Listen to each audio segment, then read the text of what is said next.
Hello everyone, hope you are doing well. I am Akshay Parmar, Assistant Professor at LJ Institute of Engineering and Technology in the IT department. Today we will learn an interesting data structure topic, TCP IP model, right? Which is the base of the networking. Generally, TCP IP model is learned after better understanding of the OSI model that we have already did. So what is TCP IP, how it works, what are its layer functionality, and many more interesting things we will cover in this today's lecture. Please refer whole lecture thoroughly to better understanding of the computer network and data communication, right? If you understand this concept very well, after that you will hardly have any problem or trouble with the understanding of the computer networks or data communication. Let's see the outline of today's lecture. First of all, we will see the prerequisite as a OSI model overview that we have already learned. After that, we will see the use of the TCP IP. After that, we will see an interesting myth about history, about the connection of the OSI model and the TCP IP. Right? After that, there are the various confusion about the layer structure of the TCP IP that we will clear in this section. After that, we will see the formation of the TCP IP model. After that, the protocol that makes the TCP IP defined, that we will see, right? After that, the features of the TCP IP and the networking issue we will cover. After that, we will see all the layers in brief, right? Let's start with the prerequisite of the OSI model. If you haven't referred the OSI reference model thoroughly, so for the better understanding, please visit that video, watch that video and learn thoroughly, right? There are one general question. Why there is a need of the modeling? If we do not follow any modeling system, all the tasks like application, the wiring, the sending of the data, encryption, addressing, all the tasks have to perform in the single layer. If we divide that per task into the layer by layer, that is easy to maintain and easy to manage, right? That's why we need a model. In this type of modeling, the task is divided into the network model that is broken into the manageable chunks, right? In the OSI model, there are 7 type of layers are present. In the particular type of layer, there are several tasks is divided among that, like an application layer, presentation layer, session layer, transport layer, network layer, data link layer, and at last the physical layer. The first 3 layer is a software oriented layer, and the last 3 layer are the hardware oriented layer. In the middle, the transport layer, which work as a bridge between that software kind of layer and the hardware oriented layer, right? Let's have a quick recap about the OSI reference model. What are the tasks of each layer? The application layer that allows the access to the network resources, which provides the GUI to the user. The presentation layer, which is linked with the encryption and the decryption model. After that, the session layer is used to establish a session between the source and the destination. After that, the transport layer, which provides the process message delivery and error recovery task, right? After that, the network layer is present, which is used for the moving the packet from source to destination and provide the inter-networking, right? And the second last layer is the data link layer, which is used to organize into the frames and provide the hope-to-hope delivery. And at last, the physical layer, which is used to transmit the data into the bit format into the transmission media, and this is how the data is transformed from source to destination, right? After that, the protocols which are linked with each and every layers are listed here. After that, we will see the transformation of the data from data to the bits, right? In the application layer, presentation layer, and the session layer, the data present in the data format. After that, the data is transferred into the segments in the transported layer. After that, segments are delivered to the network layer. That segments are divided into the packets, right? And that packets are sent to the data link layer. In the data link layer, that are also divided into the frames, right? After that, in the physical layer, that frames are converted into the bits, and that bits are traversed through the physical medium. We can say that the transmission media from source to destination, right? Or in the similar way, the data is converted from the bits to the frame and packets and segments, and after that the data is converted into the data, right? This is the quick recap about the OSI reference model. Let's see the what is TCP/IP model and how it's work, right? We learn an OSI model in brief, right? Generally, the TCP/IP model is learned after the OSI model for the better understanding, right? The TCP/IP is a combination of the TCP and the IP protocol. With the help of that protocol, you can communicate without any dependency. With the help of the TCP/IP model, you can communicate without any hardware dependency. If you want to communicate between the two devices which is manufactured by the two different companies, it is really easy task after the designing and after the evolution of the TCP/IP model, right? The basic question arises, where does the TCP/IP protocol is used, right? The TCP/IP protocol is work as a transport layer which is used for the acknowledgement of the data and the sequencing of that data, right? And the IP protocol is the work at the network layer protocol which is used for the addressing and the deciding the path of the data traversing, right? So this is the basic task of the TCP protocol and the IP protocol. We will start the understanding of the TCP/IP model with the comparison of the OSI model. But before that, we will see one interesting myth which is very famous about the TCP/IP model and the OSI model's relationship. Let's see one interesting myth which is very famous about the relation between the TCP/IP model and the OSI model. The myth is the TCP/IP protocol is evolved from the OSI reference model, right? You are from the any college, any region, in any country, or you are from the US, you are from the Canada, or you are from the India. We have told that the OSI model is a reference model and TCP/IP model is evolved from the OSI model. But I want to tell you that there is a no connection between the TCP/IP model and the OSI model in the designing phase. Both are designs are independently. There are no connection in the designing process or this kind of relationship, right? When both the models are in the designing phase, no one is aware about there is a similar kind of innovation or similar kind of research is going on, right? Both the models are developed by the two different bodies, right? If someone asks you that how many layers are in the TCP/IP model, some of you will answer that there is a 5 layer in the TCP/IP model. You might be right, and some of you will answer that there are 4 layer in the TCP/IP model, that they are also right. In the book 4000, which is widely used as a reference book in the different countries, in the different colleges, they are following the 4000, which is having a 5 layers in the TCP/IP model, right? The Tenenbaum, which is also a good reference book, which is also referred in the so many colleges and the university. That Tenenbaum is following the 4 layers in the TCP/IP model, right? If you are asked that how many layers in the TCP/IP model, so you can answer that 5 or 4. Both the answers are right. So there is a one confusion there, right? Why there are five layers or the 4 layers, right? You might be amused at why the OSI model have the 7 layer universally, but the TCP/IP model have 5 or 4 layers, right? So for that answer, the TCP/IP model is not evolved from the OSI model. When both the models are in the designing phase, none of them are knowing about each other's research, right? The ISO standard has designed an OSI reference model when the DARPA scientists, which was working for the American Defense Ministry, have developed the TCP/IP model.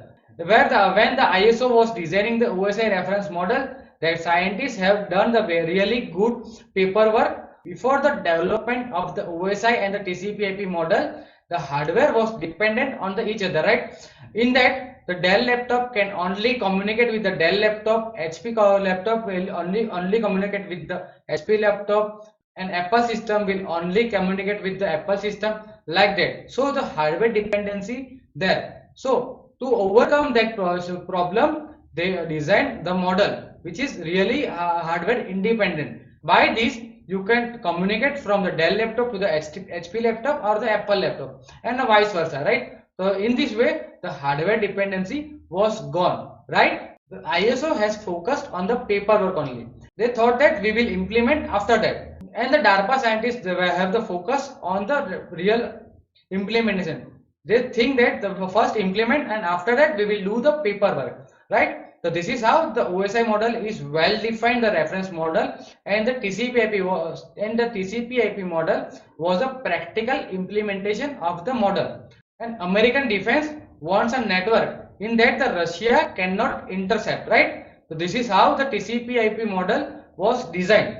When we are forming a layer, the name and the working of that layer might be similar, but there is a no relationship in the designing phase, right? OSI model is not really implemented, but yeah, the OSI model is a best model for better understanding of the computer networks, how to communicate and all that. For that, the OSI is the best model for that. But when it is come for the practical implementation, then TCP/IP is there. The TCP/IP has a wide range of real life usage, right? So the OSI model is only a reference model, right? By that, it is best model to implement the network. The TCP/IP is a practical approach and being used widely, right? Let's see the layering formation of the TCP/IP protocol. But before that, let's recap about the how the layer of the OSI model. I have given one short trick. All the people seems to need data processing. We will take one initial from that word, A from all, P for people, S for seems, T for two, and for need, D for data, and P for processing. We will convert them into the application layer, presentation layer, session layer, transport layer, network layer, data link layer, and physical layer, right? This is how the layering of the OSI model is formed.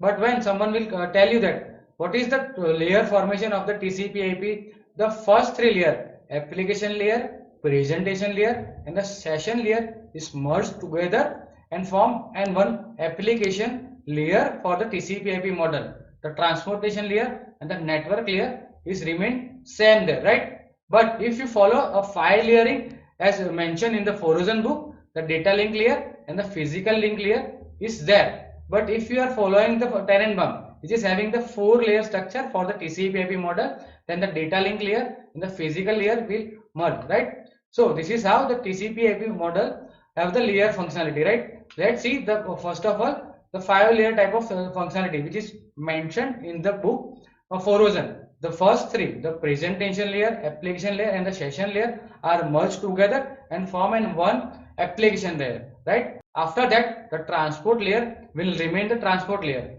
The network layer will convert into the internet layer, which have the similar kind of functionality, right? After that, the data link layer and the physical layer will remain same. This model is mentioned in the book Forozen, right? After that, you will follow the Tenenbaum, then data link layer and the physical layer will merge and will form a network access layer. So the both the model, which if you are following the 4-layer architecture or if you are following the 5-layer architecture, both the layer are same, right? So you have one question arise that, okay, why there are a 5 or 4-layer kind of system in that for the TCP/IP model? So the answer of this question is, when the TCP/IP model was designing, they implemented first and after that, and that's us who are trying to do some paperwork about how the layer, how the TCP/IP model is working, how the layer is formed, right? So this is how the layer formation of the TCP/IP is evolved, and we can see that we have done the paperwork, right?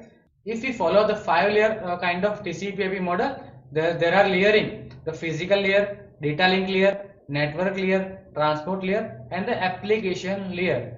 The first 4 layers provide the physical standard, network interface, the internetworking, and the transport functionality. As we have already discussed, the top 3 layers of the OSI model represented in the TCP/IP model by the one single layer which is called the application layer.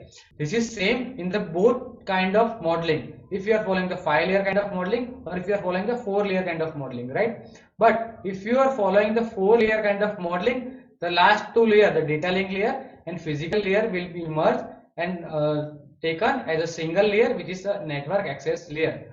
Let's start the working of the each and every layer. Let's start with the application layer, the layer which will introduce first to the user, right? The application layer will connected directly through the application. If you are using a Gmail, if you are using a Facebook, if you are using a WhatsApp, if you are using Instagram, or you can say that if you are using any kind of graphical user interface, they are connected by the application layer. The protocols which are followed in the application layer is DNS, DHCP, HTTP, FTTP, TFTP, SMTP, SNMP, and all that. That protocols are used for the surfing on the internet, like domain name services, hypertext transfer protocol, file transfer protocol. That all the protocols are used for the surfing on the internet, right? The user will get the interface by this application layer, right? So this is how this is the fundamental work of the application layer. So the fundamental task of the application layer is to provide a user a graphical user interface, right?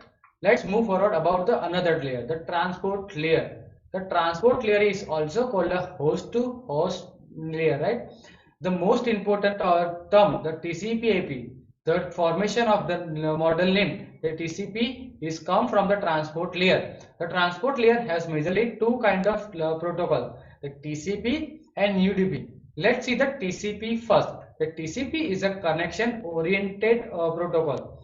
With the help of the TCP, you are getting the acknowledgement if the message is delivered from sender to receiver. If the data is not delivered properly, then the retransmission is also possible by the use of the TCP. The TCP protocol will ensure about the sequencing of the data and the originality of the data. The TCP protocol is used for the non-real-time data. If you want to send a real-time data such as PDF, document, Word file, PowerPoint presentation, image or video, then you can use a TCP protocol. It is really slow compared to UDP, right? It is reliable.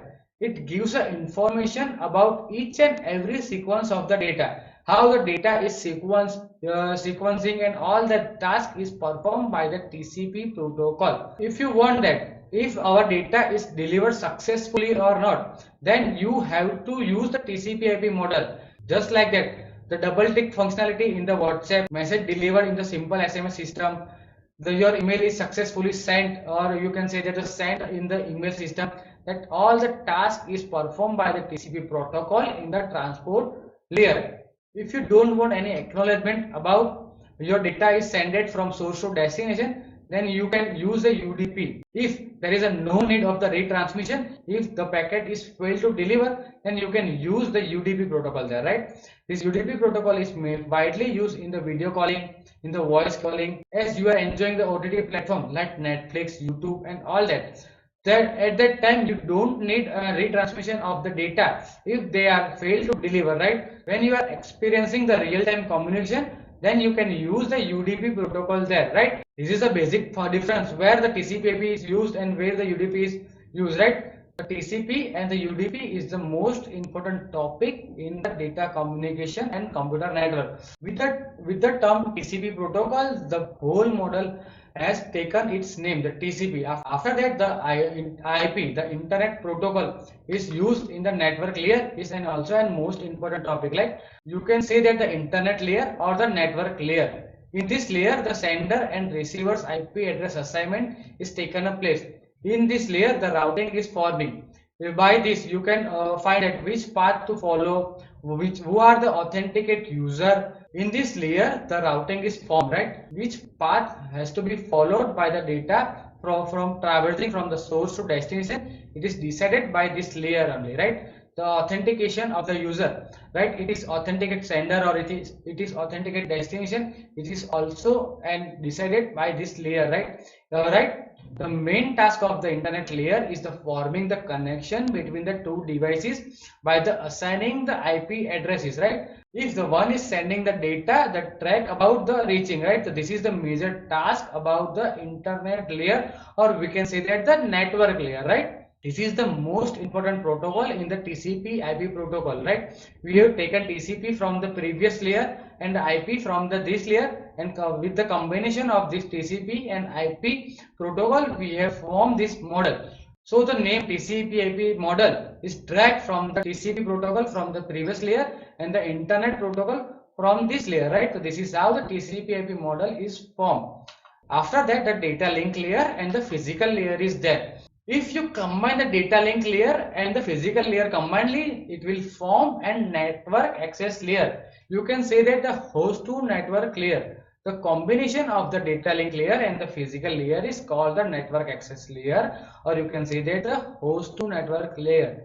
The MAC framing is forming in this layer. The major protocol which are used in the network access: IP, address resolution protocol. Yeah, we can say that ARP, RARP, ICMP, IGMP, and all the protocols are used in this layer. We will see the functionality and work of each and every layer in our upcoming videos, right? Let's have a brief review about which kind of protocols are used in which kind of layer. Here the application layer, presentation layer, and session layer are merged in the application layer. The major protocol which are used in the application layer are SMTP, FTP, DNS, HTTP, and many more. In the transport layer, UDP and the TCP is the major protocol which are followed. SCTP is also a protocol which is used with the transport layer. In the network layer, IP protocol is the major protocol which is followed in the network layer, right? After that, the other protocols which are used in the network layer is ICMP,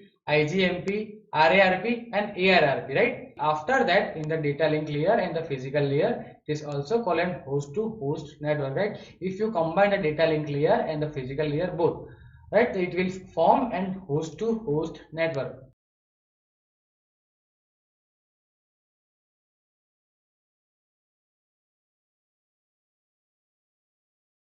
So this is a scenario how you are sending the data when you are want to send a big file, how it is delivered to the destination. This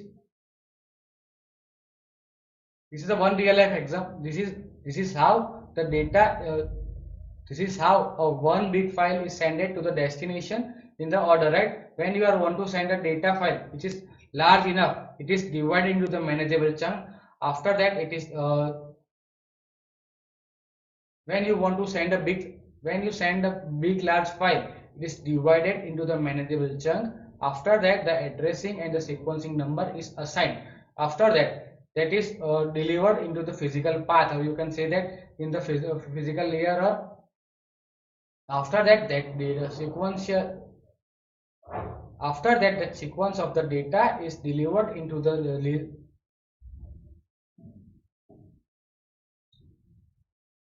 after that, the sequence datagram is delivered by the communication system to the destination. Destination will get the sequence of the destination will get that divided manageable chunks which have the address and the sequencing number, right? With the sequencing number, the data is combined and sent it as a big file and send it as a large file which is sent by the sender. This is how the destination will get the information which is sent by the source. This is how the destination will get the information, the actual big file, the way in the form of the source has sent it, right?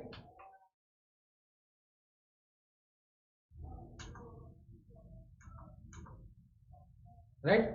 After that, we have one question arise: how many type of addressing is there? There are majorly four type of addressing. In the physical layer, the physical addressing is there. In the network layer, the logical addressing is there. In the transport layer, the port address is there. And the application layer, if the specific addressing is required, then they are also given an address to that, right? Let's see each of the addressing in brief. In the physical addressing, it is usually known as the MAC address and it is fixed for the system.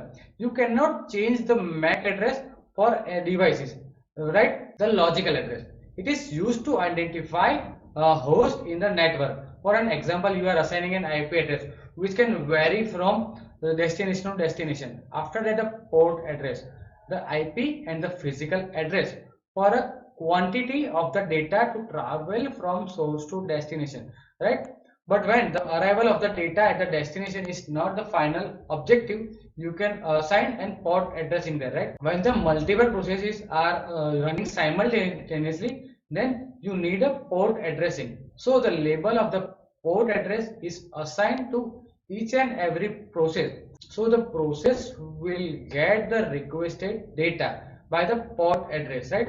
The specific address, email address, URL are the special kind of addresses which are work with the application layer. So this is how the addressing the TCP/IP model is used. So in this lecture we have cleared about the use of the TCP/IP, how they are formed, how they are designed. We have cleared one myth about the TCP/IP and OSI model doesn't have any relationship in the designing phase, right? And the functionality of each and every layer we have seen here, right? After that we have seen the protocols which are used in each and every layer in brief, right? After that we have seen the addressing which are used in the TCP model. Thank you for the watching.